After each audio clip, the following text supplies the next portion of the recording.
केळीवर जे बी उत्पन्न घ्याल ते जबरदस्त येतं आणि येतच महाराज, कारण केळी हे 2 वर्षाचं पीक राहतं, त्याच्यामध्ये भरपूर प्रमाणात कंपोस्ट जमा झालेला असतो. केळी अक्षरशः तेच नाशेबल पीक आहे, त्याचा कंद वगैरे सडून वगैरे, आणि त्याचे शिकार आम्ही झालेलो आहे. आम्ही नाही, मीच झालेलो आहे. कारण की मी केळीवरती 2 वर्षापूर्वी कपास लावली आणि नांगरटी करून लावली, तर पूर्ण प्लॉट असा खालीवर होऊन गेला होता. आता हा व्हिडिओ बघून बऱ्याच शेतकऱ्यांना माहिती हा लफडा मी जाणवलाय का प्रत्येक शेतकऱ्याला 70-80% शेतकऱ्याला माहिती आहे की हे असं होतं बा.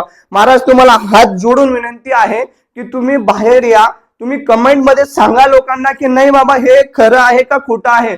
काय होतंय माहितीये का, 1-2 जण येतात काहीतरी अॅग्रोनचं घेऊन येतात, हे सायंटिस्ट असं भारी तसं भारी, शेतकरी कन्फ्युज मध्ये होतो. आणि काय असतंय, मला चुकीचं ठरवण्यासाठी ना तुम्ही मला प्रत्यक्ष ना माझा व्हॉट्सअप नंबर देऊन देतो, तुम्ही शिव्या देऊन द्या काहीतरी, पण उगाच ह्या माणसांना, हा माणूस पहिलेच तुटलेला आहे महाराज, उगाच याला भ्रमात पाडू नका.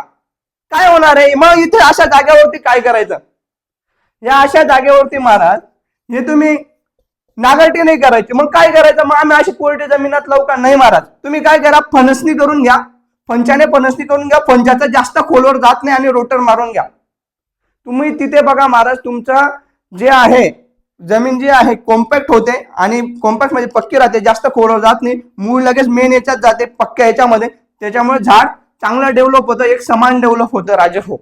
हे अशी सगळी पद्धत आहे. पण याच्यामध्ये काही ड्रॉबॅक्स आहेत.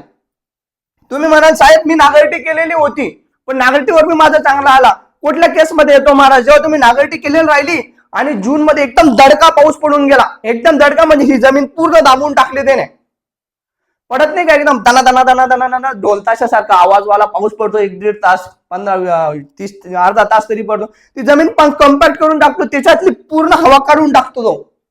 त्या केसमध्ये जर राहिलं महाराज, तर तिथे तुम्हाला जाणवेल, तिथे तुम्हाला फरकच जाणवणार नाही की नांगरटी मध्ये आणि बिगर नांगरटी मध्ये, का तर तिथे जमीन कॉम्पॅक्ट होऊन जाते, आणि त्याच्यामुळे हा परिणाम दिसत नाही. पण 90% केसेस मध्ये आता असं व्हायला लागलंय, जून महिन्यामध्ये साधारणतः असे पाऊस पडतच नाहीयेत महाराज.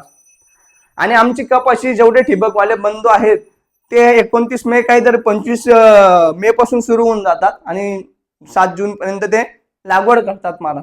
तर अशा संदर्भामध्ये तुम्ही अशा फणसणी करा, आणि फणसणी करून रोटर मारा. रोटर मारल्यानंतर तुम्ही कपाशी लावा महाराज, नांगरटी सोबत जाऊ नका.